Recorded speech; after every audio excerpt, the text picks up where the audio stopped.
Oil prices slide further and plans to increase supply. I'm from the team.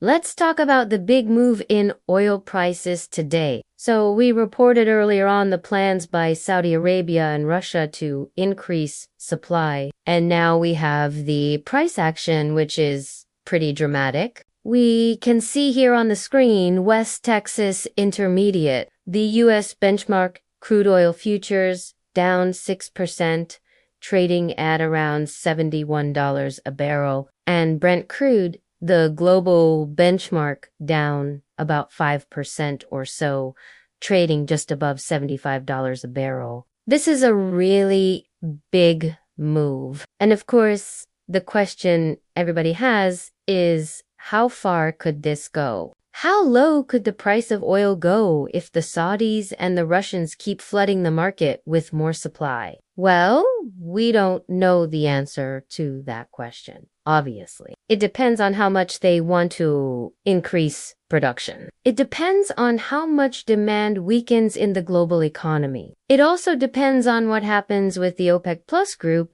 whether they decide to implement deeper supply cuts. Right now, there are conflicting signals coming out of the market. On the one hand, we have this huge supply increase from the Saudis and the Russians. At the same time, we have a report from the International Energy Agency saying that demand is going to be much stronger in the second half of this year than previously thought. They raised their forecasts for demand growth by 1.2 million barrels per day. And that is putting upward pressure on prices right now. So we're seeing a tug of war being played out in the market.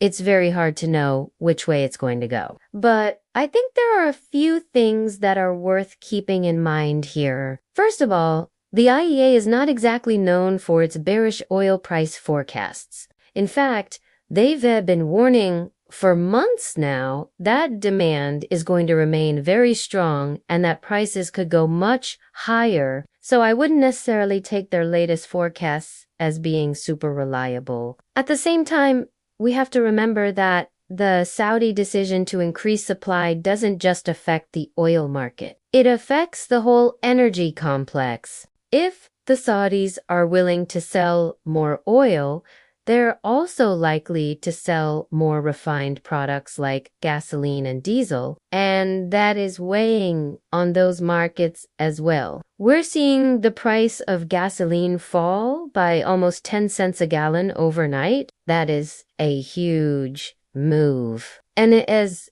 really highlighting the fact that the Saudi decision to increase supply is having a broad impact across the energy markets. So we're going to continue to monitor this very closely. If you want more insights on this, make sure you check out our website.